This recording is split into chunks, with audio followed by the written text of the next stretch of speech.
Tudo começa no passado com alguém sendo derrotado pelo estilo sem espadas. Após a rebelião, o Shogun Yanari, temendo o poder do herói da rebelião Mutsue, o exilou junto de sua família para uma ilha desabitada. Já são 20 anos com ninguém além deles na ilha. Shichika vive com sua irmã. O pai deles faleceu faz 1 ano e deixou o estilo sem espadas como herança para o rapaz. Ele sai para buscar água e vê pela primeira vez na vida alguém do continente e também uma espada. A moça descobre que Mutsue faleceu e o líder do estilo sem espadas agora é Shichika. Ela até pensa que o corpo dele é forte e ele não é muito feio. Passa no teste. Ela se apresenta. Seu nome é Togame. E como estrategista do exército do shogunato, ela está ali para testar o estilo sem espadas. Não começa tão bem, já que ela tropeça numa pedra e cai desacordada. Nanami, a irmã, fica muito curiosa com quais assuntos Togame teria para tratar. O estilo sem espadas é uma arte secreta que foi mostrada publicamente apenas pelo pai deles. Togame acredita nas palavras como prova de força. Nem precisa de teste de verdade. Ela é uma estrategista, não uma espadachim. Ela pergunta se Shichika gostaria de dominar o mundo, mas ele responde que não.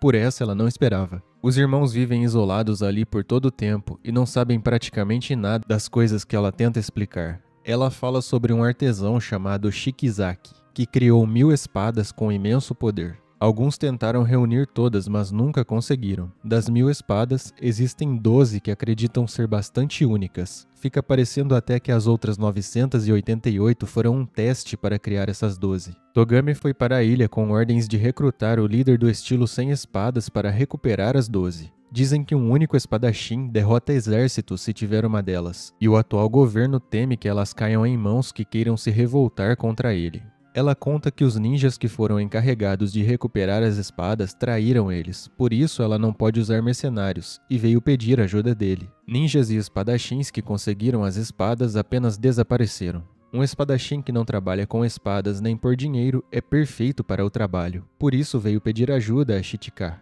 Ele não vê razão para sair da ilha, e ela tem uma resposta na ponta da língua, mas é meio inusitada, por assim dizer. Ela diz que se você não trabalha por honra, nem por dinheiro, sobra trabalhar por amor. O rapaz só precisa se apaixonar por ela. Logo depois dela dizer esse pequeno absurdo, a casa é atacada, e Shichika resolve seguir o inimigo que destruiu a casa que seu pai construiu. O inimigo é um ninja que possui uma das espadas de Shikizaki. Ele estava disfarçado de barqueiro. O nome do ninja é Koumori. Ele veio atrás da Togame, quer as informações que ela possui. Ele até ignoraria Shichika, mas agora ele sabe de muita coisa e vai ter que ser eliminado. É a primeira batalha do rapaz. O modo de não se preocupar com carregar uma das espadas lendárias por aí foi escondê-la dentro do próprio corpo. A espada Kana é mais incrível do que Shichika esperava. Ele usa até mesmo um golpe que serve para quebrar espadas e nada acontece com ela. Kana é diferente, foi pensada para não dobrar ou quebrar, é uma espada reta, diferente das outras espadas japonesas. Koumori até conta que Shikizaki mexia com ocultismo e alquimia. Koumori pensa que é invencível, já que um estilo que serve para quebrar espadas não conseguiu quebrar a dele, mas Shichika diz que tem outro golpe e com certeza irá quebrá-la. Togame aparece, dizendo que ele não pode quebrar a espada. O governo quer que ela recupere todas, e elas têm um valor que não dá nem para imaginar. Ele diz que vai acabar com a luta agora e pergunta se ela tem algum pedido. Já que é assim, o pedido é que ele acabe com a luta com um golpe bem chamativo. Já que ela tem que escrever relatórios sobre seu trabalho, algo assim chamaria a atenção do leitor. Dá até para escrever um livro depois. Koumori esconde a espada e diz que vai usar seu estilo ninja, já que ele não é um espadachim. Ele pula e solta várias lâminas de sua boca, causando uma distração para que ele possa levar Togame sem ser visto. Ele diz para Togame que aquele pedido dela sobre se apaixonar foi tão ridículo que ele até destruiu a casa sem querer. Agora ele vai acabar com o rapaz e depois volta para tirar informações dela. Ele é especialista em se disfarçar, podendo até mesmo tomar a aparência dos outros, e vai se aproveitar disso agora. Antes de sair, ele diz que não há ninguém no mundo que queira ficar ao lado dela. Ele pensa em toda uma estratégia para enganar o rapaz, mas quando vem correndo na direção dele, leva uma no estômago que solta até a espada. Shichika já tinha falado antes que não é bom em pensar. Ele nem imaginava que não era Togame ali, mas agora ele sabe que é Koumori por ter cuspido a espada. A realidade é que ele não sabe nem diferenciar as pessoas. Além de seu pai, só tinha visto sua irmã de diferente até hoje. Koumori faz um discurso sobre Togami ter ambição em seus olhos e querer pegar as espadas para se tornar grande dentro do exército. Quem estiver mais próximo do Shogun quando ele se for, o que não vai demorar muito tempo, vai ser o próximo a controlar tudo. Ela é filha do líder da última rebelião. Em outra época, teria se tornado uma princesa com castelo e um país para governar. A verdadeira motivação dela é a vingança. Chichika pensa sobre ela ter pedido ajuda a seu inimigo e pergunta se Koumori contou esse segredo dela para mais alguém. Ele diz que não. Muito bem então, é só derrotá-lo e mais ninguém nunca saberá do segredo. Koumori descobre amargamente o porquê do estilo sem espada. Aqueles do clã de Chichika não são espadachins que não querem usar espadas, mas sim que não podem usar espadas. Como ele tinha se transformado em Chichika, a espada escorrega da mão dele no meio do golpe, e ele leva diretamente a mais nova técnica que atinge 7 golpes e despedaça o oponente num piscar de olhos. É uma derrota vergonhosa. Togami estava tentando se livrar da corda, mas acabou se atrapalhando muito. Chichika chega e diz que deve ser esse o tal olho que Koumori falou. Pelo menos, na visão dele, tem um brilho naqueles olhos. O mais improvável acontece. Apesar de saber que ele não tem obrigação com ninguém, ele diz que decidiu ajudar ela, se apaixonou por ela. Nanami aprovou a jornada. Ela disse que seu irmão já treina e estuda naquela ilha há 20 anos. Seria um desperdício se ele não usasse nada disso. Ela vê preocupação e gentileza em Togami e fica aliviada por isso. Togami tem 4 coisas que quer que Chichika siga: não quebrar as espadas, proteger ela, proteger a si mesmo, pelo menos até que recuperem as espadas, não é que ela esteja se importando com ele. E por fim, proteger a si mesmo. Agora ela está sim se importando com ele. Ele diz que entende tudo e que a ama, e ela responde que ele pode amá-la o quanto quiser. Um homem desconhecido e uma mulher que fechou seu coração. É assim que começa a jornada de recuperar as 12 espadas lendárias. A primeira parada é para comprar roupas. Chichika cria um estilo próprio e Togami compra um monte para ela. Alguns ladrões tentam a sorte, mas eles têm apenas suas espadas quebradas porque ela impediu ele de massacrar os dois. Ele até pensa que os costumes do povo do continente são diferentes, não pode nem acabar com os oponentes. Com um mês de jornada, decidiram ir para uma cidade onde deve estar uma das espadas. Vão chegar lá no dia seguinte. O que ele treina antes é como reconhecer ela no meio das pessoas. O rapaz parece mesmo um animal, tenta decorar o cheiro e as cores dela. A próxima espada é conhecida pela lenda de poder cortar qualquer coisa, e quem está com ela é um espadachim. Temos uma pequena vista do oponente. Um ninja do mesmo clã de Koumori, os Maniwa, aparece tentando tomar a espada dele, mas termina rapidinho igual na mágica de separar alguém em 2. O nome do oponente é Ginkaku, e ele é o mestre de um castelo no meio do deserto que acabou com todos os batedores que foram enviados até lá. Togami, preocupada com sua escrita, diz que Chichika tem que criar uma frase de efeito, para ficar mais impactante o relatório que ela produz. Ela acha ele nada interessante, tem que ter uma personalidade chamativa, tipo um ninja que fala tudo ao contrário, mas que ela nem faz ideia que já foi derrotado. Como frase de efeito, ele lembra que sempre diz: "Que chatice", mas ela responde que isso não dá. Vai ficar parecendo que ele faz tudo contra sua vontade, e ela não quer que os outros pensem que ela força ele a fazer as coisas. Segundo ela, para a sorte dele, ela escreveu muitas frases de efeito, mas acaba que ele não gosta de nenhuma.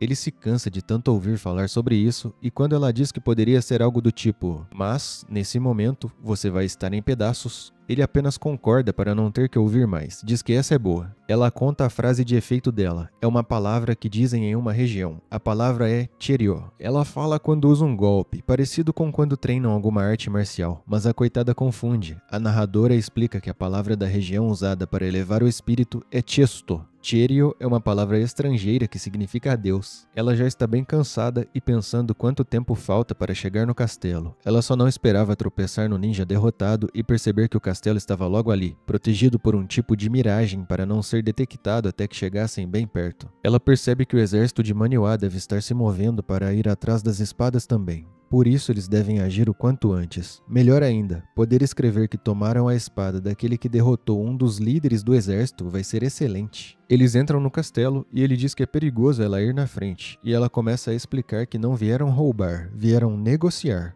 O problema é que alguém exposto ao veneno das espadas de Shikizaki quase com certeza fica insano, então é difícil conseguir uma negociação. Ele abre uma porta e lá está Ginkaku. Ela confirma que é ele mesmo, que a espada está com ele e tenta negociar. Diz até que poderia ajudá-la a conseguir qualquer coisa que quisesse, mesmo ele sendo um Ronin. Ele pede que ela se aproxime. É rude conversar do outro lado da porta. Ela concorda, mas Chichika percebe na hora que ele tinha más intenções e puxa ela para fora. Os dois estão surpresos. Um porque é a primeira vez que evitam seu corte e o outro porque a técnica é mais rápida do que imaginava. Ginkaku diz que seus antepassados abandonaram o shogunato e nunca entregaram a espada. Ele também não vai entregar. Ele diz que seu golpe na velocidade máxima é mais rápido do que a luz, e Chichika pede que ele espere um pouco então. Tem que testar uma coisa antes. Ginkaku aceita fácil, só pergunta o nome dele antes de ir.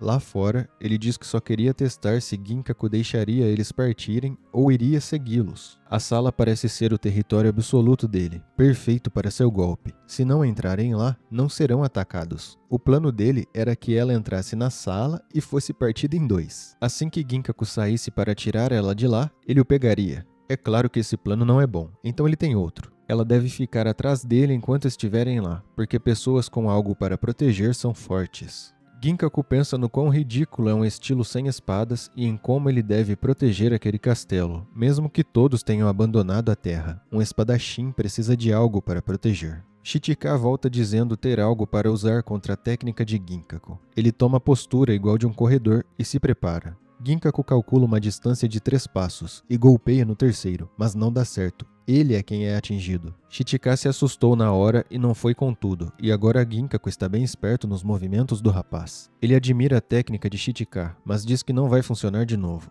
5 ataques muito rápidos, e essa nem é a técnica secreta de Ginkaku. Ele também se corta no processo. A técnica de seus antepassados faz a velocidade do saque da espada ficar ainda maior se ela estiver banhada com sangue. O atrito entre lâmina e bainha desaparece e vem a velocidade da luz. Togame tem uma ideia. Já que Ginkaku não sai dali, é só fazerem uma retirada estratégica e esperar ele cair de tanto vazar pelo machucado. Chichika diz é claro que não. É agora que ele vai enfrentar Ginkaku com tudo. Ginkaku se certifica que não teria como Togame trocar a espada por qualquer coisa que ele quisesse, já que o que ele queria era que a região voltasse a ser como antes. Ele só queria proteger alguma coisa, e aquilo ali do jeito que está é o que restou para ele proteger. Agora ele vai mostrar sua técnica secreta e diz que se tiver uma, Chichika deve mostrar também. Ele responde que vai mostrar, mas nesse momento Ginkaku estará em pedaços. O começo da técnica não é lá muito bom para Togame, mas Chichika descobriu que Ginkaku não pode cortar um inimigo que está acima. É assim que ele ganha com um belo chute.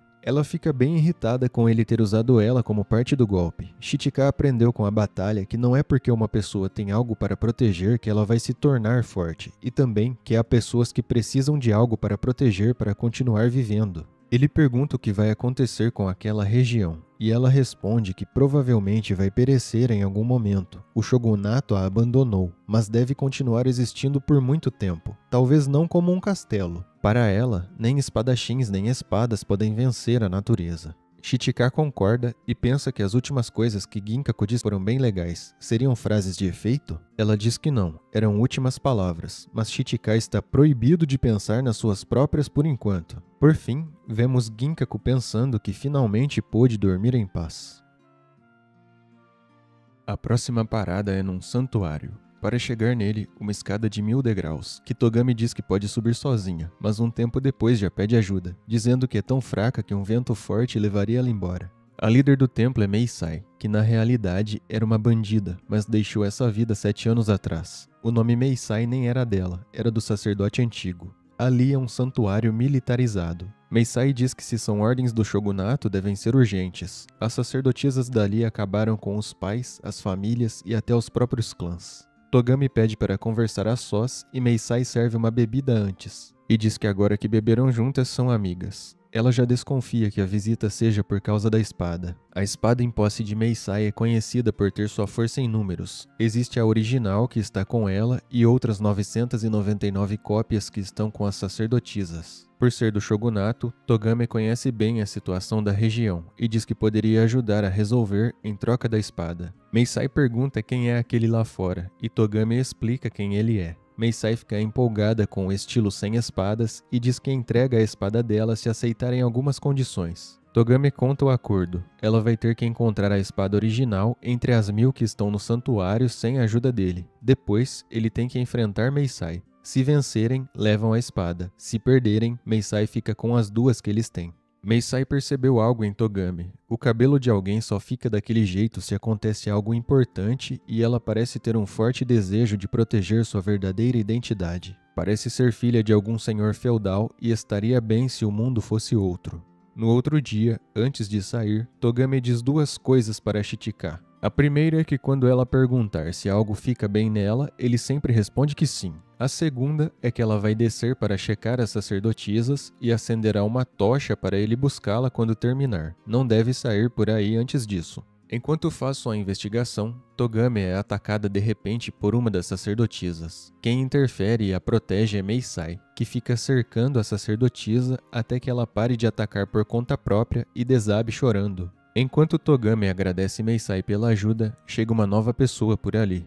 É um dos Maniwa, e ele não tem piedade nenhuma, nem com aqueles que levaram ele até o local. Chichika, enquanto anda por aí, resolve ajudar algumas sacerdotisas, mas elas parecem assustadas e saem correndo. Depois, veem que ele está fazendo o trabalho sozinho e voltam ao trabalho também. No fim, apenas gesticulam em agradecimento e vão embora. As duas que ficam sempre observando, vêm falar com ele e agradecer. Dizem que as sacerdotisas dali, em maioria, já estavam com o sacerdote anterior, mas algumas lutaram para chegar e conseguirem as espadas de Meisai, que tranquilizam a alma. Antes de sair, Chichika diz que não sente a aura que emana das espadas de Shikizaki vindo das delas, mas pode estar errado. As duas contam para Meisai isso das auras e ela resolve ir falar com ele. Ela agradece ele por ter ajudado as sacerdotisas e conta a história do santuário.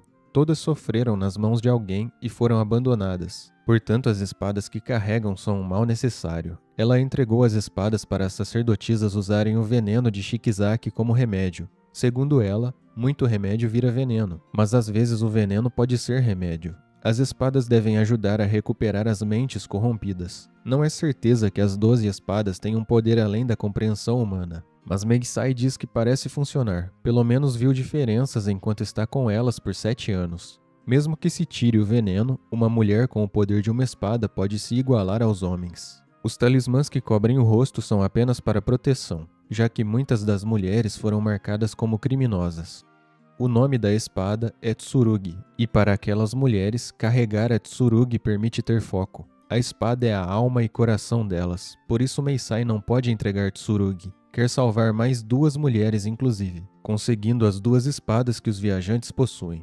Chichika diz que assim está bom. Os dois devem lutar até seus limites. Será uma bela batalha. Meisai diz que a tática da simpatia falhou e pede que ele beba um pouco. O coitado nunca bebeu. Ela pergunta se ele pode pegar as espadas mesmo sabendo o que vai acontecer com as mulheres. Ele responde que se é o que Togame quer, não há nada que ele possa fazer. Ele é a espada que se move por ela. Ele não nega que acha uma chatice, e ela pergunta quantas pessoas ele já deu fim. Ele responde que 2, e ela diz que para ela são pelo menos 43, o número de companheiros que deixou para trás quando largou os bandidos. Nunca vai esquecer deles. Ela diz que para tirar a vida de alguém é necessário determinação, e ele parece não ter isso. Ele responde que provavelmente não tem mesmo, mas luta pela Togame, se apaixonou por ela. Ela diz que a tática da confusão também falhou. Ele se lembra que não foram 2 pessoas, foram 3. Teve o próprio pai também. Depois disso, os dois percebem um ninja infiltrado. O nome dele é Kuizame. Chichika se prepara para lutar, mas Meisai diz que proteger o santuário é dever da líder. O ninja avança e Chichika começa a correr, mas logo Meisai passa por ele. Enquanto o ninja fala sem parar, Meisai apenas passa por ele e ele é derrotado. Não dá nem para ver o que ela fez. Chichika vai buscar Togame e conta sobre os Maniwa. Ele queria andar ao lado dela a partir de amanhã para proteção, mas ela diz que já achou a espada. Baseada nas marcas da bainha, parece ser a mais antiga. Meisai agradece dizendo que se ela acha que aquela é a original, deve ser mesmo. No dia seguinte a batalha vai acontecer e consideram desistir uma opção. É estranho porque Meisai joga a espada e sai correndo. Ele persegue ela até um ponto que ela tira outra espada e tenta um ataque. Ele desvia e começa outra perseguição. Ele percebe que a caçada à espada original foi apenas uma distração para ela preparar tudo. Ali está a verdadeira força do estilo dela de usar várias espadas, e a Tsurugi é perfeita para isso. Ela conta que perdeu o pai na rebelião de 20 anos atrás, e como a única sobrevivente, herdou seu estilo. que deveria ser muito bom em defesa. Na rebelião, o estilo pareceu não valer de nada, e antes de perceber, ela estava usando o estilo para acabar com os outros, e tinha se juntado a um grupo de bandidos em que o chefe era o possuidor da Tsurugi. O estilo herdado é de autodefesa sem armas, com a ideia de que espadas são dispensáveis. A Tsurugi segue o mesmo princípio, por isso ela acredita que foi o destino. Ela se tornou líder dos bandidos e nem sabia mais por que lutava. Só foi pensar nisso quando conheceu o sacerdote anterior, o Meisai original. Ela conhecia o santuário para garotas fracas, mas por que nunca a salvaram? As últimas palavras do homem foram pedindo perdão por não ter salvado ela e que ela perdoasse as garotas que não fizeram nada de errado. Foi um grande impacto ouvir últimas palavras assim de um homem, e depois disso ela pensou muito no porquê lutava e porquê vivia, e acabou com todos seus antigos companheiros e se tornou Meisai, lutando pelas garotas desde então. Ela não pode perder por tudo isso, e Chichika deve desistir. Ele pensa rápido e diz que certa vez colocou uma armadilha perto de casa, e sua irmã se feriu por conta disso. Daí aprendeu que não se fazem armadilhas perto de casa. Ele sai correndo e confirma sua teoria. Não há nenhuma armadilha por ali, já que Meisai, além dele, precisava cuidar da Togame também. Meisai começa a dizer que caso ela perca, eles devem conseguir com o shogunato que cuidem bem do santuário e das garotas. Ela sempre achou que as espadas eram a cura, mas agora vê que por não poderem se separar delas, está mais para um veneno. Ela só precisava que aparecesse alguém para esmagar suas ideias, mas não está admitindo a derrota. Ela tira uma espada da terra e Chichika sente que aquela é a original. Ela diz que vai mostrar a verdadeira técnica e ele diz que sim, mas nesse momento ela vai estar em pedaços. Cada um usa seu golpe e no final começa a chover. Togame chega e vê que ele venceu, mas não parece tão feliz de início. Agora o santuário não tem mais espadas e Togame vai se certificar de que o shogunato deu uma garantia para o local. Indo embora, ele diz que vai sentir falta das escadas. Não das escadas em si, mas é que ele acha que não vai ter mais chance de carregar ela daquele jeito por aí.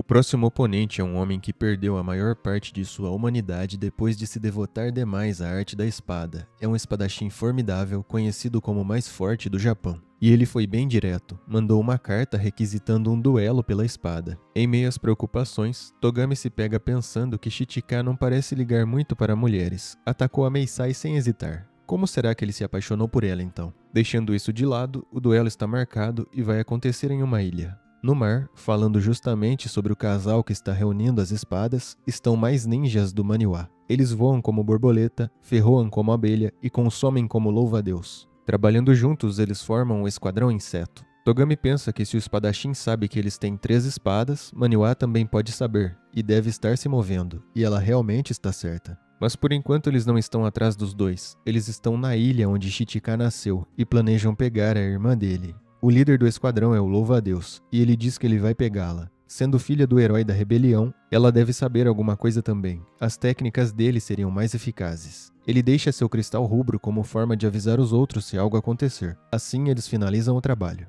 A pobre Nanami pensa em como se sente sozinha. Para piorar, ela é atacada do nada. Num piscar de olhos, o louva-a-Deus está amarrado, e Nanami diz para ele que não adianta tentar se autocancelar. Ela tirou o veneno da boca dele enquanto ele dormia. Agora ela vai ter que dar um jeitinho nele. O borboleta pensa em ter algo errado, mas o abelha convence ele que não. Nanami é até boazinha, diz que vai deixar o louva-a-Deus dormir do lado de seu amigo Koumori, que foi derrotado antes. Ela consegue tirar dele que a busca de seu irmão e da estrategista está indo bem e já conseguiram 3 espadas no total. Ela quer saber quantos de Maniwa estão na ilha e ele diz que veio sozinho. Ela diz que seria melhor ele falar a verdade. Parecia ter grandes planos para ter vindo sozinho. Começa até a contar uma história de que quando Chichika era pequeno, ele roía muito as unhas. Então um dia ela tirou as unhas dele e ele nunca mais fez. E se fizessem o contrário agora? E se o louva-a-Deus roesse as unhas? Ele finge que vai falar para tentar atacá-la, mas ela é muito rápida, não se fere e contra-ataca. Uma memória vem, do pai dela, dizendo que o irmão dela vai ser o herdeiro do estilo. Mas não é porque ela é mulher ou por ter um corpo fraco. É porque o pai dela não teria capacidade de treinar alguém com poderes excepcionais como os dela. Ela diz que os olhos do louva-a-Deus lembram os do pai dela naquela época, e ele se vai, com seu cristal rubro partindo. Já são 4 meses e o irmão dela só pegou 2 espadas. Ela pensa que vai ter que discipliná-lo quando voltar. Longe, Chitika até pensa quem será mais forte, o espadachim que está indo enfrentar ou a irmã dele. Os dois não querem acreditar no cristal, já que o louva-a-Deus era muito poderoso. Depois de conversar, o borboleta diz para o abelha observar de longe. Caso ele perca, o abelha ganha depois com a informação que coletou. O mais jovem do esquadrão deve sobreviver. O borboleta começa até a falar que depois dali ele vai se casar. No calor do momento, quase volta com um antigo hábito, mas diz para o abelha guardar para ele que depois da batalha farão juntos. Cada um guarda metade do cristal, para estar junto do outro companheiro. Ele se apresenta para Nanami e é bem direto, diz que veio capturá-la. Ela se apresenta e pergunta o nome do de antes, não sabe porque não deu tempo para ele falar. Ele diz o nome do louva-a-Deus e confirma que o cristal estava mesmo certo. Sendo assim, ele pretende ir com tudo para cima dela, mas seria melhor pegar como refém. Então ela pode se render caso quiser. Ele toma uma pose de batalha e diz para ela fazer a dela. Ela diz que nunca fez, é amadora no estilo sem espadas. Tem mais uma coisa. Para ela, poses são inúteis. Só de ver a dele já sabe os segredos e o que ele pretende fazer. Ele consegue desviar e ela também. A técnica dele é interessante. Seus movimentos ignoram a gravidade. Pode segurar qualquer coisa, não importa o quão pesada, e até mesmo o galho mais fino é suficiente para aguentá-lo. Não importa o ataque que ela usar, só com a pressão vinda da mão dela, ele já vai flutuar e não ser atingido. Ele tem muito orgulho da técnica, e ela não se impressiona. O que a impressiona é quanto tempo ele deve ter levado para aprender a técnica que deve ter demorado para ser aperfeiçoada, passando de geração em geração. Ela inveja isso, já que ela não sabe o que é esforço. Ela diz que já viu bastante, e é hora de acabar com ele. O abelha tem certeza que ela usou a mesma técnica do borboleta. Além disso, para acabar com ele, ela usou a técnica do louva-a-Deus. Ela inveja alguém que tenha sido treinado, e por isso começou a observar. Ao ver uma vez, ela lembra a técnica. Ao ver duas, ela domina. Seu método de treino é a observação. Ela percebeu que alguém estava vendo, mas teve uma crise de tosse do nada. O abelha pensa que é a chance que precisava e atinge as costas dela com alguma coisa que ele joga. Ele se apresenta dizendo que é o último e que acertou ela com um veneno que só faz dormir. Apesar de querer acabar com ela, precisam mesmo é das espadas, por isso vai usar ela de isca para pegar o irmão. Ele mostra a técnica para ela uma segunda vez, e quando ela vai tentar atacar, ele lança o veneno, que já deveria ter paralisado ela há um tempo. Ele entende que é mais fraco que ela, por isso deve aproveitar a chance para não deixar que ela ataque mais, mesmo depois de acordar. Algo inesperado para ele acontece. Ela tirou os ferrões de si mesma e usou contra ele. Venenos não letais não fazem nem cócegas nela. Desde criança, o corpo dela escolhe viver. Não importa o que aconteça, não importa a dor. O abelha pensa que pode suportar o próprio veneno, mas ela revela que usou o veneno do louva-a-Deus junto. Ela pergunta como ele quer partir. Pelo veneno ou pela espada? Ele escolhe a espada para conseguir encarar seus companheiros do outro lado e pede que ela coloque-o para dormir ao lado deles. Ela diz que tudo bem. Os dois viajantes estão comendo e conversando sobre o quão incrível foi a batalha contra Hakurei, o ex-espadachim mais forte do Japão. Sem as estratégias dela, ele não estaria vivo, e sem a habilidade dele, de nada adiantariam as estratégias. Ela mudou a opinião sobre ele e ele se apaixonou de novo por ela. Hakurei tinha técnicas incríveis, tanto com os pés quanto com a espada. Parece até que a lenda dele poder cortar o sol poderia ser verdadeira, com suas habilidades e a espada que ele tinha. De tudo, o que incomodou Chitika foi Hakurei dizer que o estilo sem espadas foi abandonado pelo Shikizaki, e que existe uma linhagem Kiki. O nome completo é Kiki Shikizaki. Também é estranho que Hakurei chamou a si mesmo de criação falha. Não adianta ficar tentando adivinhar o que tudo quer dizer. O importante é que pegaram a quarta espada sem danificá-la e devem partir para a próxima, que é conhecida por possuir uma defesa inigualável. O oponente é o capitão de um navio pirata. Chitika agora tem o título de mais forte do Japão, e pensa que Hakurei não era tão forte quanto sua irmã. Ela pensa que a tal técnica final do irmão tem um grande ponto fraco que seria melhor avisá-lo. Talvez seja melhor ela se juntar à caçada também.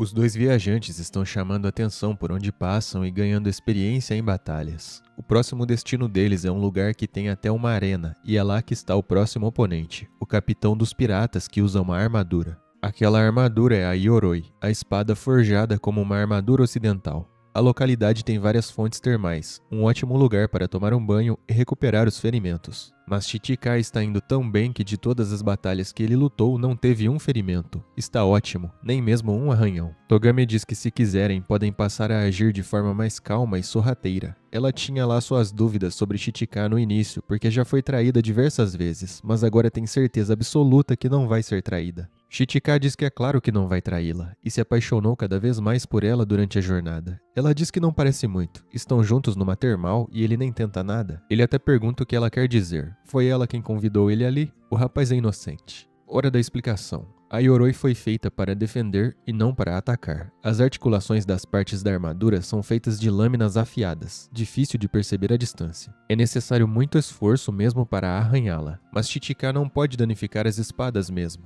Togami tem alguns planos maléficos. Já que não podem fazer nada na armadura, tem que atingir apenas o usuário. Então daria para forçar ele a tomar um banho de mar, ou usar bastante calor para fazer um inimigo assado. Chichika até pensa se não seria melhor atacá-lo sem armadura, e ela diz que ela nunca é tirada perto de outras pessoas. Apesar de Chichika ser grande, o oponente é um homem maior ainda, e Chichika não está acostumado com batalhas assim. Infelizmente, Togami não tem um plano para a situação, já que ela não entende de artes marciais, ele vai ter que se virar. De repente, alguém vem anunciar que o próprio Capitão Pirata veio vê-los. Ele diz que não quer nada, mas está ciente de quem são os dois e o que eles estão fazendo por aí. Já até sabe que vieram por causa dele. Togami até acha que ele já cercou os arredores com seus homens, mas ele diz que veio sozinho. Ela pergunta o que ele quer, afinal. Não pode ter ido lá à toa. Ele pergunta o que fariam depois se conseguissem tomar sua armadura, e ela responde que voltaria a Owari, para onde levam as espadas, usando o mar. Ele responde que o porto é dele. Acham mesmo que sairiam dali em segurança?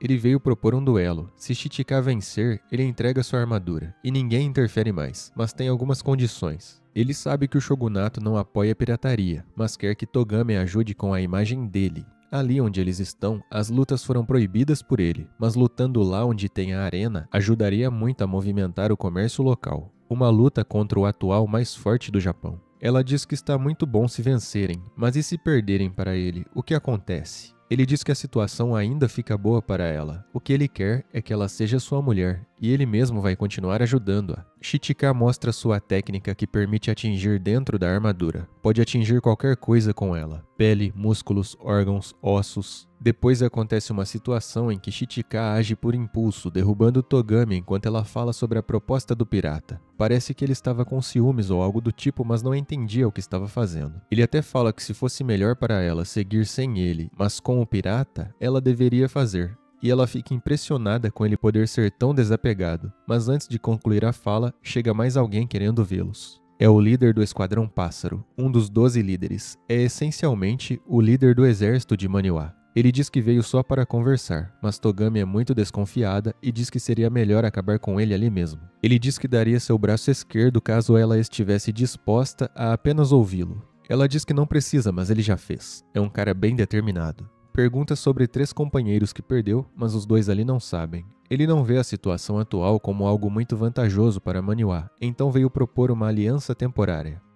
Na verdade, uma trégua temporária. Eles vão em busca das espadas na ordem oposta dos viajantes, evitando lutar entre si pelas espadas. Hou diz que se não aceitarem, terão que lutar, e aquilo não é uma ameaça, por enquanto. Pensando que pode roubar as espadas deles depois, Togami diz que a espada que está por ali é o atual alvo dela, então Maniwa pode ir atrás de outras e eles não se encontrarão. Ele conta para ela a suposta localização de 3 espadas e também que uma tal princesa Hitei começou a se mover. Antes de ir embora, Hou diz mais uma coisinha. Ele soube que Togami tem batido no seu subordinado enquanto diz Cheryo. Isso significa adeus em uma língua estrangeira. O correto seria ela dizer Chesto. A reação dela é absurda de tanta vergonha que ela sente. Ela diz que a maior desgraça para a grande estrategista do shogunato seria ser taxada de burra. Nem quer admitir que confundiu. Diz para Chichika que na verdade ela sabia, mas falava de propósito. Ele até pergunta se ela sabia que estava tudo errado, por que falar então? Ela admite que não sabia, e é uma vergonha para os dois, porque Chichika também não sabia.